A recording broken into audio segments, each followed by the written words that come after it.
পনতীর্থ, পনতীর্থ লীলা, যেখানে নিত্যানন্দ প্রভু সমস্ত তীর্থকে আহ্বান করেছিলেন যাতে ওনার মা স্নান করতে পারে। কৃষ্ণ লীলায় আমরা দেখেছি একদিন তৈর্থিক ব্রাহ্মণ গঙ্গাতে স্নান করে ঘুরতে ঘুরতে ঘুরতে ঘুরতে ঘুরতে ঘুরতে ব্রজে এসেছে। তো নন্দ মহারাজের বাড়িতে চলে এসেছে। নন্দ মহারাজ বলছেন, বাবা কোথা থেকে আসছেন আপনি? বলে, আমি গঙ্গা থেকে স্নান করেছে। গঙ্গার মহিমা বলুন, একটু শ্রবণ করি। তখন সেই তৈর্থিক ব্রাহ্মণ নন্দ মহারাজকে বলছেন যে গঙ্গার মহিমা এমন যে একবার গরুদেব কি খায়? সাপ খায়। তো একটা ভয়ঙ্কর সাপ ধরেছে খাবে বলে। সাপটা বেশ লম্বা ছিল, তো মুখে ধরেছে, ভাবছে একটু পরে গিয়ে কোনো একটা জায়গায় শান্তিতে বসে খাবে। সাপটা এত বড় ছিল, যখন গঙ্গার উপর দিয়ে গরুর দেব যখন চলে যাচ্ছে, তখন ওই সাপের যে লেজ, এটা গঙ্গার জলকে স্পর্শ করে। গঙ্গার জলকে স্পর্শ করার ওই সময় মারা যায় আর কি, সাপটি মারা যায় ওই সময়। তৎক্ষণাৎ যেহেতু গঙ্গা জলে স্পর্শ করেছে ওই সর্পের দেহটি, তৎক্ষণাৎ ওই সর্প বৈকুণ্ঠে যাওয়ার জন্য যে দিব্য দেহ দরকার, ওটা প্রাপ্ত হয়েছে। তো গরুর দেব তো ওনাকে খাওয়ার জন্য নিয়ে যাচ্ছে, হঠাৎ করে দেখছে এ একদম চতুর্ভুজ রূপ ধারণ করেছে। খাওয়ার পরিবর্তে ওনাকে কাঁধে চাপিয়ে গরুদেব স্বয়ং বৈকুণ্ঠে নিয়ে গেছে। এই হচ্ছে গঙ্গার মহিমা। তখন নন্দ মহারাজ বলছে, এটা যদি গঙ্গার মহিমা হয় তাহলে আমরা গঙ্গায় যাব। গঙ্গায় যাওয়ার জন্য প্রস্তুত। এবারে কৃষ্ণ দেখছে যে বাবা মা সবাই অনেক ব্যস্ত হয়ে গেছে, ব্যাগ ট্যাগ গুছাচ্ছে, রান্না হচ্ছে, শুকনো শুকনো খাবার তৈরি হচ্ছে। তো কৃষ্ণ জিজ্ঞাসা করছে বাবাকে যে বাবা এটা কিসের প্রস্তুতি? আর তোকে এটা বুঝতে লাগবে না। বুঝতে লাগবে না মানে? আমি তোমার ছেলে, তো বলো, আমিও তো যাব। তো যেহেতু অনেক জেদ ধরলেন কৃষ্ণ, তখন নন্দ মহারাজ বললেন যে আমরা গঙ্গাতে যাব। কেন গঙ্গা যাবে কেন তোমরা? গঙ্গা তো এখানে আছে। তো নন্দ মহারাজ বলছে, তোর বেশি বয়স বেশি না আমার বেশি বয়স? তোর থেকে তো ব্রজকে আমি ভালো করে চিনি, এখানে তো গঙ্গা আছে বলে তো আমি জানি না। আমি তোমাকে দেখাবো গঙ্গা, তুমি চলো। তো আমরা যখন পরিক্রমা করছিলাম, গোবর্ধন পরিক্রমা, সেখানে একটি স্থান আছে মানসী গঙ্গা। তো ভগবান কৃষ্ণ মানসে গঙ্গাকে আহ্বান করলেন ওখানে প্রকট হওয়ার জন্য। নন্দ মহারাজ ব্রজবাসীরা যখন ওখানে আসে, কৃষ্ণের ইচ্ছায় গঙ্গা দেবী স্বয়ং ওখানে প্রকাশ পেয়েছিলেন। আর তখন কৃষ্ণ বলছেন বাবাকে, বাবা দেখো উনি গঙ্গা দেবী।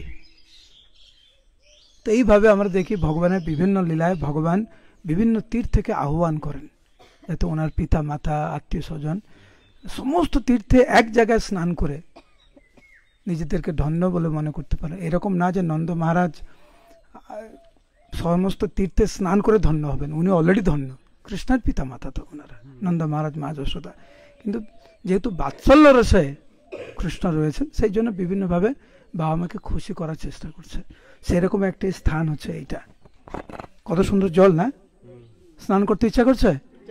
ইচ্ছা করছে তাহলে ঘুম ভেঙে যাবে। ব্রজনাথকে এখানে স্নান করা উচিত। তো এইখানে নিত্যানন্দ প্রভু হাঁটু গেড়ে, এটা এরকম, হ্যাঁ এরকম হাঁটু গেড়ে, তো একটা গর্ত হয়ে গেল। ভগবান, আমরা একটা হাঁটু গাড়তে পারি, কিন্তু আমাদের গর্ত কত বড় হবে। এই তো ভগবান বলরাম স্বয়ং এই হাঁটু গেড়ে একটা স্থান তৈরি করলেন এবং সমস্ত তীর্থকে আহ্বান করলেন, যেখানে শুধু ওনার মা নয়, সমস্ত ধামবাসীরা যাতে এই দিব্য জলে স্নান করে নিজেদেরকে ধন্য বলে মনে করতে পারেন। তো এটা হচ্ছে সেই দিব্য স্থান হাঁটুগাড়া স্থান। কেউ কেউ বলেন বাঁকারায় স্বয়ং, মানে ভগবান কৃষ্ণ স্বয়ং এখানে হাঁটু গেড়ে সমস্ত তীর্থকে আহ্বান করেছিলেন। সে নিত্যানন্দ প্রভু করুক আর বাঁকারায় করুক, ভগবানই করেছেন ধামবাসীদের জন্য। তো আপনারা আসবেন, অল্প জল নেবেন, নিজে স্পর্শ করুন। আমি ভাবলাম যেহেতু মাত্র 2টো সিঁড়ি আছে, সবাই এক এক করে আসতে পারে, মস্তকে জল ধারণ করে নিত্যানন্দ প্রভুর কাছে কৃপা প্রার্থনা করে আমরা এখন নিত্যানন্দ প্রভুর আবির্ভাব স্থান নিতাইয়ের বাড়ি যাব। নিতাইয়ের বাড়ি বলুন, নিতাইয়ের বাড়ি, নিতাইয়ের বাড়ি, নিতাইয়ের বাড়ি বলুন, জয় নিতাই। উচ্চস্বরে উচ্চস্বরে জয় নিতাই, জয় নিতাই, জয় নিতাই, জয় নিতাই, জয় নিতাই, জয় নিতাই। হরে কৃষ্ণ। আসুন, এই গণ যখন অজ্ঞাতবাসে ছিলেন তখন ওনারা একাচক্র ধামে এসেছিলেন।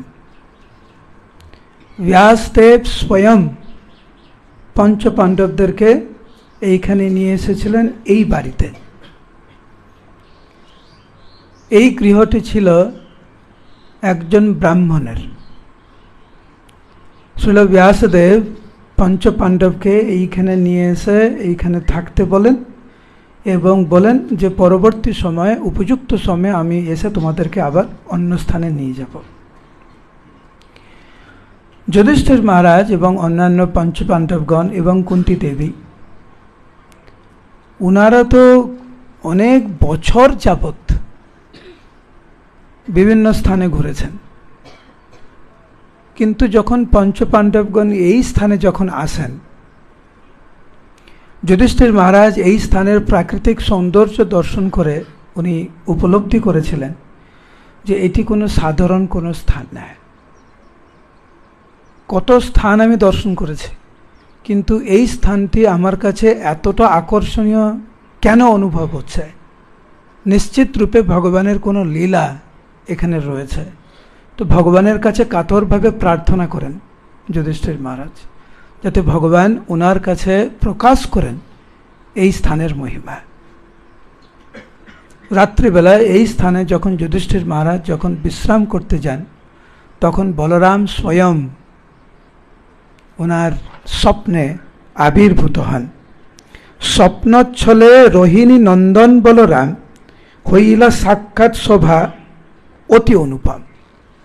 বলরাম ওনার কাছে আবির্ভূত হয়ে ওনাকে প্রকাশ করলেন যে নানা দেশে জনমিব প্রিয়গণ তার, তার ইচ্ছা মতে জন্ম হেথায় আমার।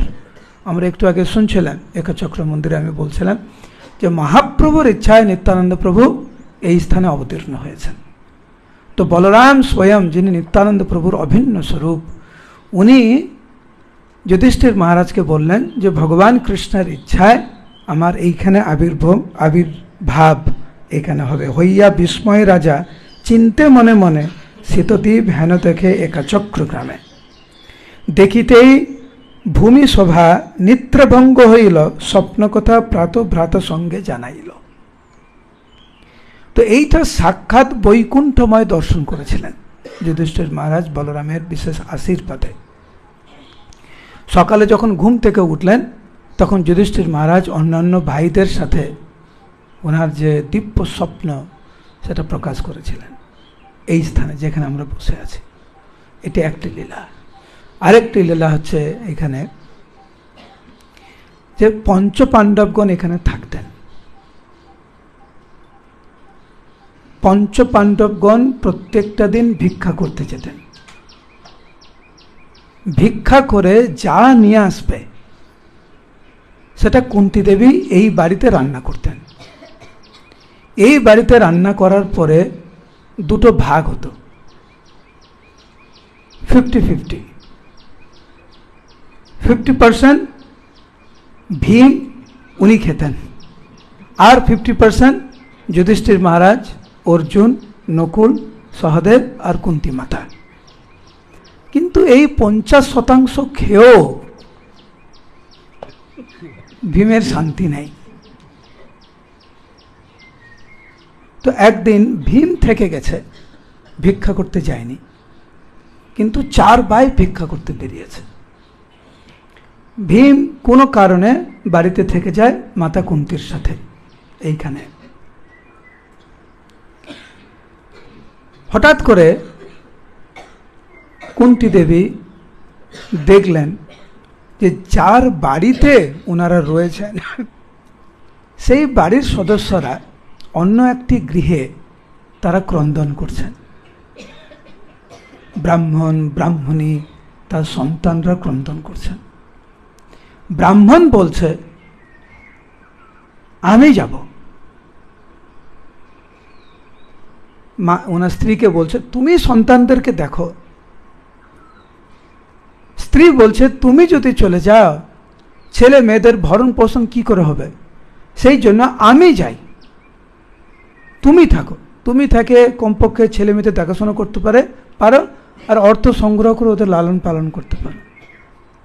মেয়ে বলছে না না না, তোমরা থাকো, তোমরা দুজন থাকলে কমপক্ষে আমার ভাই তোমাদের তার মা বাবাকে পাবে, আমি না হলে চলে গেলাম, অসুবিধা নেই।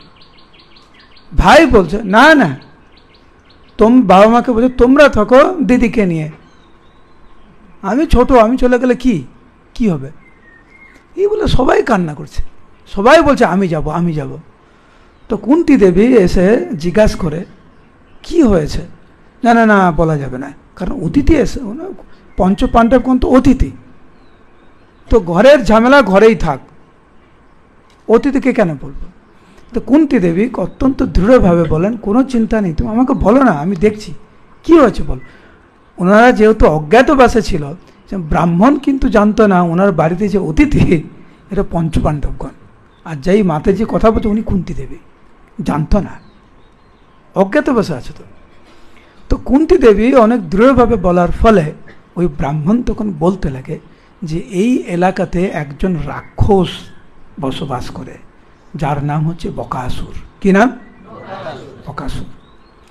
বকাসুর যখন তখন এসে যে কোনো বাড়িতে ঢুকে যে কোনো মানুষকে ধরে খায়, আর এই গ্রামবাসী পুরো অতিষ্ঠ হয়ে গেছে এবং অনিশ্চয়তার জীবনযাপন করে যে আমাদের এই মুহূর্তে আমাদের বলছি ধরল।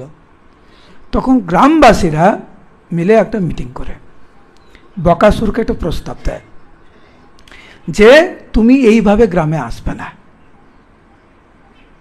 আমরা কি করব যে একটা নিয়ম মাফিক একটা ঘর থেকে পালা পড়ো না, পালা, তো পালা অনুযায়ী আমরা হচ্ছে তোমাকে এক গরুর গাড়ি খাবার আর একজন মানুষ যাবে তোমার কাছে, তুমি খেয়ে নেবে। তাহলে কমপক্ষে আমি জানবো যে আমার পালা তো 6 মাস পরে বা 1 বছর পরে, 6 মাস 1 বছর ভালো করে থাকি। বকাসুর তো খুব খুশি, আরে আমাকে যেতে হচ্ছে না, খাবার আমার ঘরে আসবে, খুব ভালো। তো ওনারা ব্রাহ্মণ তখন কুন্তী দেবীকে বললেন যে আগামীকাল হচ্ছে আমাদের পালা, তো আমাদের পরিবারকে একজনকে যেতে হবে এবং 1 গাড়ি গরুর গাড়ি খাবার তৈরি করতে হবে। খাবার তৈরি করার কোনো ব্যাপার না, কিন্তু আমাদের মধ্যে কে যাবে এইটা নিয়েই আলোচনা হচ্ছে। তখন কুন্তী দেবী বলেন যে দেখো তোমাদের কারোকে যেতে লাগবে না, আমার তো 5টা ছেলে, তো একটা ছেলে যাবে।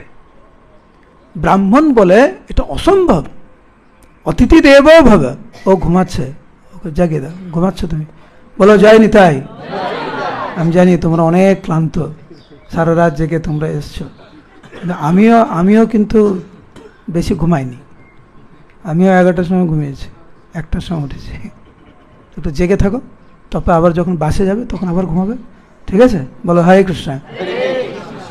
তো কুন্তী দেবী তখন বলেন যে আমার তো 5 জন ছেলে, 1 জন ছেলে যাবে। বলছে অসম্ভব, আপনারা অতিথি, দেবতার মতো সম্মান করা উচিত, পূজা করা উচিত, কখনোই সম্ভব না। কুন্তী দেবী যতই বোঝানোর চেষ্টা করেন ততই ব্রাহ্মণী না করে। তখন কুন্তী দেবী বলেন যে তুমি বোঝার চেষ্টা করো, আমার যে ঘরে যে ছেলেটা আছে না, এ সাধারণ কেউ না, তো তোমার একদম চিন্তা করা দরকার নেই, শুধু একটা জিনিস করো, যে গরুর গাড়ি খাবার ওইটা ভালো করে বানাও। কুন্তী দেবীও মনে মনে ভাবছে কমপক্ষে আমার ছেলের আজকে ভালো খাওয়া হবে, তো তুমি কমপক্ষে ওই গরুর গাড়ির যে খাবার ওটা ভালো করে করো, বাকিটা আমার ছেলে দেখে নেবে।